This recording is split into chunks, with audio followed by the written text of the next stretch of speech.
बहुत समय पहले प्राचीन भारत में विक्रमगढ़ नाम का एक राज्य था, जिस पर अत्यंत क्रूर और निर्दयी राजा विकराल सिंह का राज्य था। राजा हर दिन एक नई लड़की से विवाह करता और दूसरे ही दिन अपनी उस नव विवाहिता पत्नी को फांसी पर लटका देता। राजा के इन कठोर और क्रूर फैसलों से उसकी सारी प्रजा बहुत दुखी थी। राजा के मंत्री और दरबारी भी उससे बहुत दुखी थे, पर उनकी इतनी मजाल नहीं थी कि वो राजा के सामने अपनी नाराजगी जाहिर कर पाते या उसे समझाने का प्रयास करते। पूरे राज्य में एक अजीब से भय के माहौल के साथ एक सन्नाटा पसरा रहता। राज्य के लोग जानते थे तो बस इतना कि राजा हर दिन एक नई लड़की से शादी करता है और अगली सुबह उसे मौत के घाट उतार देता है। पर वो ऐसा क्यों करता है, इसके पीछे के कारण को कोई नहीं जानता था। राज्य के दक्षिणी छोर पर घने जंगलों के बीच एक बूढ़ा जादूगर अपनी बेटी सुदक्षिणा के साथ रहता था। वो राजा के कृत्यों से भली भांति परिचित था, इसलिए समय रहते वो नगर को छोड़कर बाहर जंगल में रहने लगा। उसकी बेटी सुदक्षिणा अत्यंत सुंदर, अक्लमंद और साफ हृदय वाली लड़की थी। वह अपने पिता के पास आने वाले हर व्यक्ति की मदद करती थी। अगर कोई बीमार आता तो वह औषधियाँ बनाकर उसे ठीक कर देती। अगर कोई दुखी आत्मा उसके पास आती तो वह अपनी बातों से उसे सुकून देती। एक दिन जब जादूगर को किसी कार्य से नगर जाना था तो सुदक्षिणा भी जिद करके उस दिन अपने पिता के साथ चल पड़ी। जब दोनों नगर के प्रवेश द्वार पर पहुँचे तभी नगर से रोते बिलखते राजा को बद्दुआएं देते लोग आज फिर से उसके द्वारा फांसी दी गई एक लड़की के शव को उठाए आ रहे थे।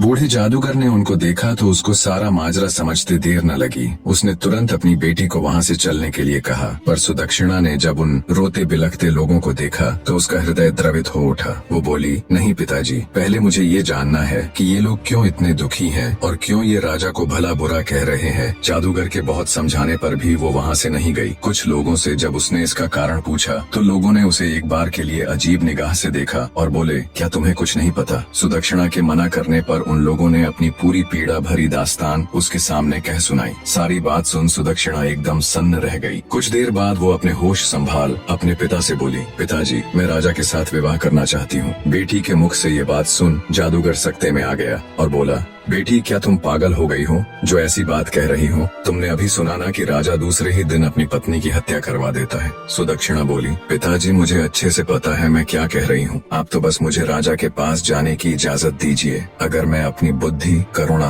और सत्य के बल पर एक निर्दयी व्यक्ति को बदल सकती हूँ तो यह मेरे जीवन की सबसे बड़ी उपलब्धि होगी। वरना एक दिन मरना तो सभी को है और किसी की मृत्यु राजा के नहीं बल्कि उस ऊपर वाले के हाथ में है। बहुत कहने सुनने पर ना चाहते हुए भी जादूगर को अपनी बेटी की जिद के आगे झुकना पड़ा। उसने भारी हृदय के साथ अपनी बेटी को राजा के पास जाने की इजाजत दे दी। पिता से आज्ञा मिलने पर सुदक्षिणा उनको प्रणाम कर एक दृढ़ निश्चय के साथ राजा के महल की ओर चल पड़ी। आखिर क्यों राजा विवाह के एक दिन बाद ही अपनी नव विवाहिता पत्नी को फांसी पर लटका देता था? शुरू से राजा ऐसा क्रूर और निर्दयी नहीं था। वो एक बड़ा ही नेक दिल और प्रजा को चाहने वाला राजा था। जब वो शादी के लायक हुआ तो उसके पिता राजा नंदसेन ने उसका विवाह रूपवती के साथ कर दिया। रूपवती बिल्कुल अपने नाम की ही तरह अति सुंदर स्त्री थी। राजा विकराल सिंह भी उसके रूप का कायल हो गया। वो दिलोजान से अपनी पत्नी को प्यार करने लगा। सब कुछ ठीक चल रहा था, पर फिर एक दिन ऐसा हुआ कि राजा के पैरों नीचे से जमीन खिसक गई। एक दिन राजा कचहरी से सीधा रानीवास की तरफ चला गया। जब वो रानी के कक्ष में पहुंचा तो उसने देखा उसकी पत्नी रूपवती एक गुलाम के साथ इश्क लड़ा रही है। ये देख राजा विकराल सिंह का संसार उजड़ गया। उसने तुरंत अपनी पत्नी और उस गुलाम को जिंदा एक दीवार में चुनवा दिया। रानी रूपवती की मृत्यु उपरांत राजा एक गुमनामी के समुन्दर में डूबता चला गया। उसने सबसे मिलना जुलना बंद कर दिया, कचहरी दरबार जाना छोड़ दिया। बस एक अंधेरे कमरे में ही खुद को बंद रखने लगा। राजा जब भी आंखें बंद करता उसे अपनी पत्नी और गुलाम का वो दृश्य याद आता। समय बीता पर वो दृश्य राजा भूल नहीं पा रहा था। बस वहीं से राजा के अंदर एक राक्षस ने जन्म ले लिया और वो प्रतिशोध की अग्नि में जलने लगा। राजा ने मंजे हुए चित्रकारों को बुलाकर रानी संग गुलाम का वो दृश्य ज्यों का त्यों बनवा लिया और उस तस्वीर को अपने शयन कक्ष में टंगवा दिया। अपनी पत्नी की बेवफाई से राजा इस कदर आहत हुआ कि उसे अब पूरी औरत जात ही बेवफा लगने लगी। उसके दिल में औरतों के प्रति ये नफरत की आग कभी कम न हो, इसलिए उसने उस पल की वो तस्वीर बनवा कर अपने अपने कमरे में लगवा ली। क्रोधाग्नि में अंधे राजा ने फैसला किया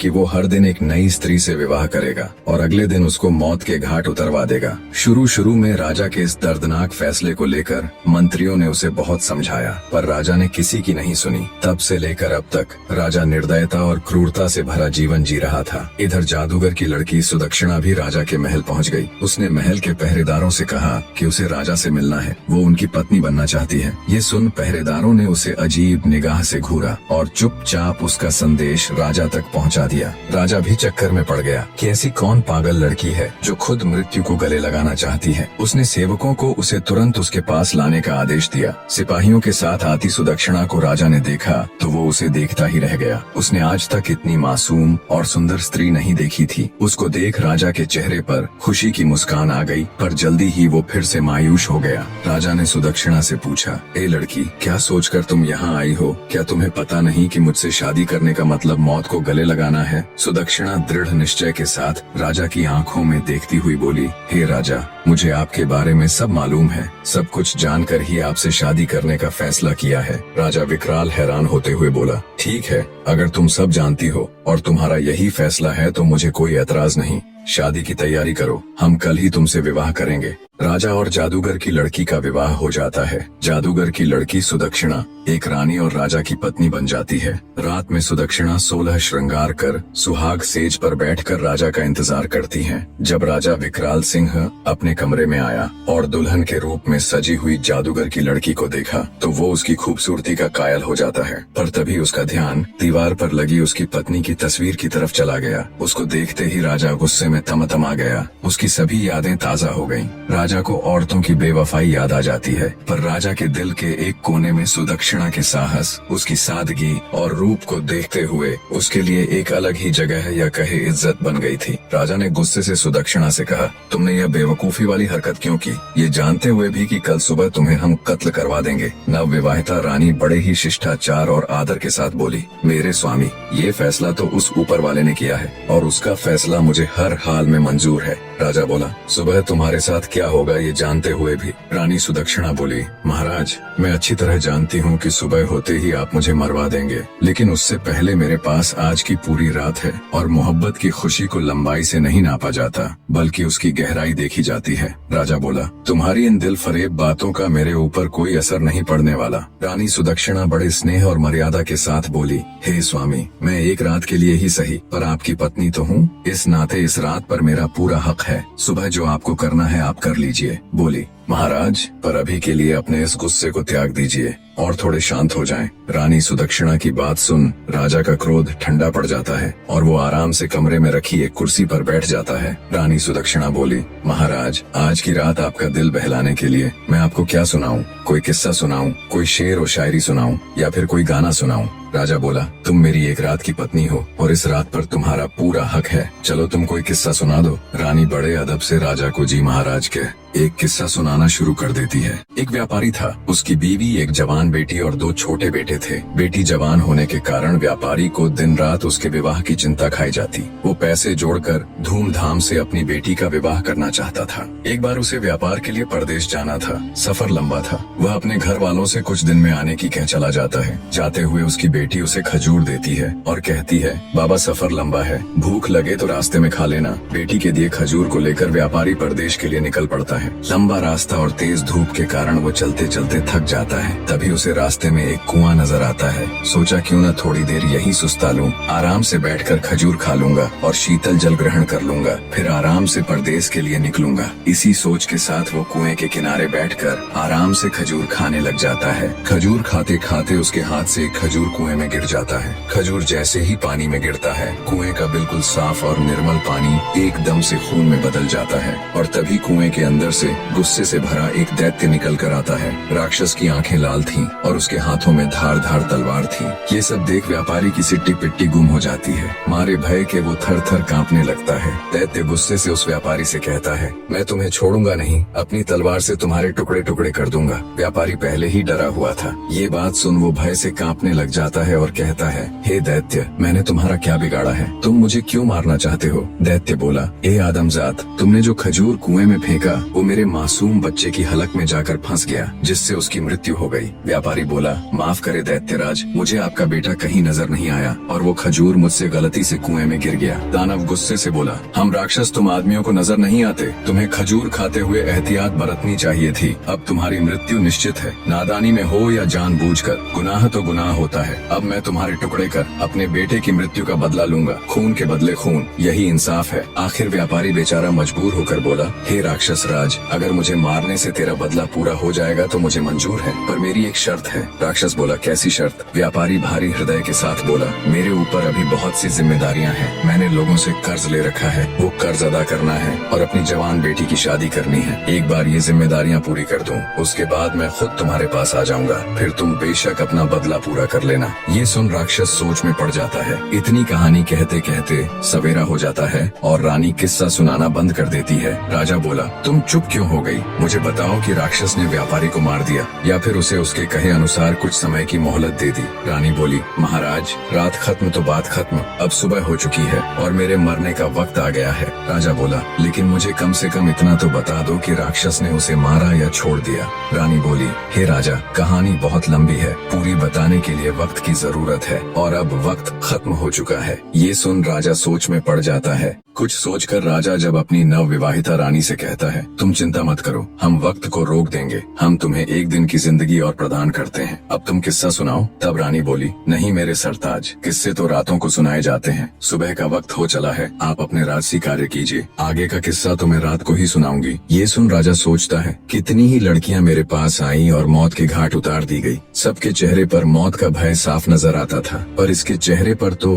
भय नाम की कोई चीज ही नहीं है। खैर, इसका किस्सा मुझे बहुत दिलचस्प लगा है, इसलिए इसकी जान सिर्फ आज के लिए बख्श दी, कल इसका भी वही हाल होगा। राजा वहाँ से चला जाता है और अपने दिन भर के राजसी कार्यों में व्यस्त हो जाता है। इधर रानी हाथ जोड़ उस ऊपर वाले से प्रार्थना करती है, हे मालिक, हे परमेश्वर, मेरे पति को सद्बुद्धि देना, उसके इन पाप कृत्य को क्षमा करना और उसे सही रास्ता दिखाना प्रभु। शाम का वक्त हो जाता है। राजा बेसब्री के साथ कमरे में आता है और कहता है, रानी अब जल्दी से किस्सा सुनाना शुरू कीजिए। राजा की बेसब्री देख रानी कहती है, थोड़ा सब्र रखो महाराज, मैं आपके लिए खाना लगा देती हूँ, पहले भोजन ग्रहण कर लीजिए, फिर मैं आगे का किस्सा सुनाना प्रारंभ कर दूंगी। और राजा को खाना परोस देती है। राजा बोला, ये तो नौकरों के काम है, तुम ये क्यों कर रही हो? रानी बड़े प्यार से बोली, नहीं मेरे स्वामी, यह एक पत्नी का कर्तव्य होता है कि वो अपने पति का ख्याल रखे। राजा बोला, तुम्हें कौन सा मेरे साथ पूरा जीवन व्यतीत करना है, और वैसे भी आज की रात के बाद तो ये काम नौकरों ने ही करने हैं। रानी बोली,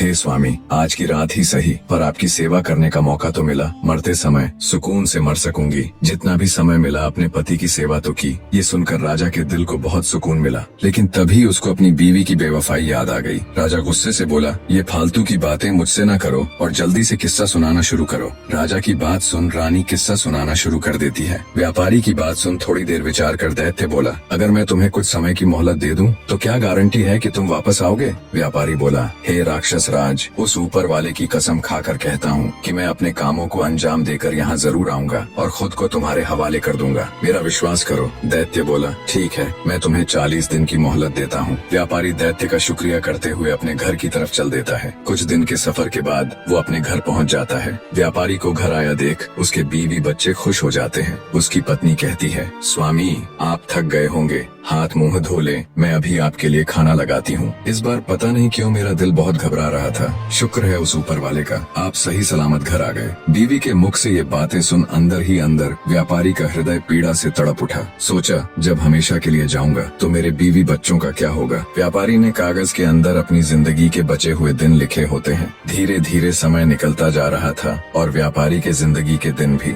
उसने अपनी बेटी के लिए योग्य रिश्ता देख उसकी शादी कर उसे विदा कर दिया। खुशी के साथ साथ व्यापारी अंदर से दुखी भी था, क्योंकि आज उसकी अंतिम रात थी। कल का दिन तुम्हारा आखिरी दिन है, कल वो दैत्य तुम्हारे टुकड़े टुकड़े कर देगा। व्यापारी बिस्तर में पड़ा पड़ा यही सब सोच रहा था। नींद उसकी आंखों से कोसों दूर थी। उसे रह रहकर ये बात खाए जा रही थी कि उसके मरने के बाद उसकी बीवी और बच्चों का क्या होगा। दुखी हृदय के साथ व्यापारी उठकर बैठ जाता है और सिसक सिसक कर रोने लगता है। उसके रोने की आवाज सुन उसकी पत्नी भी उठ जाती है। व्यापारी को ऐसे रोता देख वो घबराकर उससे पूछती है, क्या हुआ स्वामी, आप रो क्यों रहे हो? व्यापारी पहले तो बात को टालने की कोशिश करता है, पर जब उसकी पत्नी ने ज्यादा जोर देकर पूछा तो वो टूट जाता है और सारा किस्सा अपनी पत्नी को रोते रोते कह सुनाता है। सारी बात सुन व्यापारी की पत्नी का कलेजा मुंह को आ जाता है। वो तड़प उठती है और कहती है, स्वामी आपकी जगह पर मैं उस दैत्य के पास जाऊंगी। मुझे चाहे कुछ भी हो जाए, चाहे वो दैत्य बेशक मेरी जान ही ले ले, पर मैं आपको कुछ भी नहीं होने दूंगी। राजा किस्से के बीच में ही बोल पड़ता है, वाह क्या औरत है, ऐसी औरत भी दुनिया में होती है। ऐसी नेक और वफादार बीवी की दहलीज पर तो फरिश्ते भी अपना सिर झुकाएं। रानी बोली, बिल्कुल ठीक कहा महाराज। कुछ बदकार औरतें होती हैं जिनकी वजह से सभी औरतों पर उंगली उठाई जाती है और सबको एक जैसा समझा जाता है। यह सुनकर राजा सोच में पड़ जाता है। रानी आगे का किस्सा सुनाना शुरू कर देती है। व्यापारी अपनी पत्नी को समझाता है और कहता है, ऐसी बात मत करो प्रिय, मेरे होते हुए अगर तुम्हें कुछ हो जाए तो धिक्कार है मेरे ऊपर। तुमने ये कह भी कैसे दिया कि तुम मेरी जगह उस राक्षस के पास चली जाओगी। गलती तो मुझसे हुई है और इस गलती की सजा तो मुझे ही भोगनी पड़ेगी। तुम मेरे बच्चों का ख्याल रखना, उन्हें मेरी कमी कभी महसूस मत होने देना। व्यापारी अपनी पत्नी को खूब समझाता है। ऐसे ही बातों बातों में रात निकल जाती है और सुबह हो जाती है। व्यापारी भारी हृदय के साथ अपने छोटे बच्चों और बीवी को गले लगाकर उनसे विदाई ले सफर के लिए चल पड़ता है। लंबा रास्ता तय कर वो उसी जगह पहुंच जाता है जहां उसे वो दैत्य मिला था। व्यापारी दैत्य को आवाज देता है, हे राक्षस राज, मैं तुम्हारे पास आ गया हूँ। मेरे 40 दिन पूरे हो गए हैं, आओ और मेरी जान लेकर अपना बदला पूरा कर लो। व्यापारी की बात सुन दैत्य बाहर आता है और व्यापारी को कहता है, तुम बहुत बहादुर हो जो इस तरह खुद मेरे पास मौत के मुंह में आ गए, लेकिन ए आदमजात, मैं तुम्हें मारूंगा नहीं क्योंकि मैं तुम्हें माफ कर चुका हूँ। दैत्य आगे कहता है, जब तुमने मुझसे समय मांगा था तब मुझे तुम्हारे ऊपर यकीन नहीं था, इसलिए उसी दिन से मैं तुम्हारा पीछा कर रहा था। तुमने जो कुछ कहा था वो बिल्कुल सत्य था। अब जाओ और अपने बीवी बच्चों को संभालो, तुम्हारे बिना उनका रो रो कर बुरा हाल है। दैत्य के मुख से ये बातें सुन व्यापारी की खुशी का ठिकाना नहीं रहा। उसने उस दैत्य का हाथ जोड़ शुक्रिया किया। किस्सा जब समाप्त हुआ तब तक राजा पूरी तरह भावुक हो चुका था। वो अब रानी की तरफ प्यार भरी नजरों से देख रहा था। रानी बोली, हे महाराज, सभी औरतें बिल्कुल भी एक जैसी नहीं होती और जब तक आप उस तस्वीर को अपने कमरे से नहीं हटा दोगे तब तक आपकी पीड़ा कभी कम नहीं होगी और आप हर औरत को बदकार ही समझेंगे। इतना सुन राजा अपनी बेवफा पत्नी की वो तस्वीर फाड़कर उसे नष्ट कर देता है और रानी के हाथों को अपने हाथ में लेकर कहता है, हे रानी, आज तुमने मेरा हृदय परिवर्तित कर दिया। मुझ पापी से पता नहीं कितने पाप हुए हैं। हे रानी, तुम धन्य हो, आज तुमने मेरी आंखें खोल दी।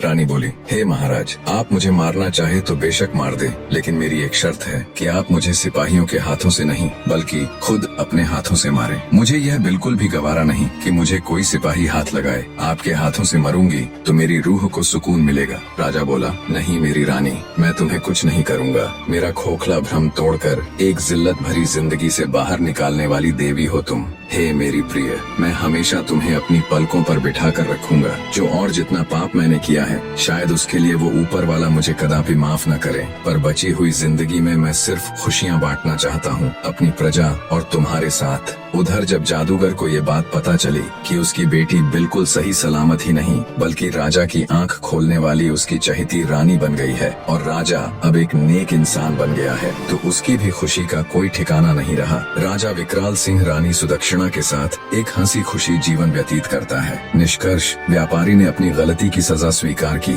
लेकिन उसकी पत्नी और बेटी की निष्ठा और प्रेम ने उसे अंततः एक नई राह दिखाई। राक्षस ने उसकी ईमानदारी और समर्पण को देखकर उसे माफ कर दिया और वह घर लौटने में सफल हुआ। राजा ने रानी की समझदारी और बलिदान को समझा और अपनी पुरानी पीड़ा से मुक्ति पाई। यह कहानी बताती है कि सच्चे प्रेम और नैतिकता की शक्ति से ही जीवन में बदलाव लाया जा सकता है। कहानी में अंत तक बने रहने के लिए आप सबका एक बार फिर से तहे दिल से धन्यवाद। कमेंट करके स्टोरी कैसी लगी अपनी राय जरूर दीजिए और आपके ध्यान में कोई ऐसी कहानी है जिसे आप एक बेहतरीन वीडियो के रूप में देखना चाहे तो जरूर बताएं।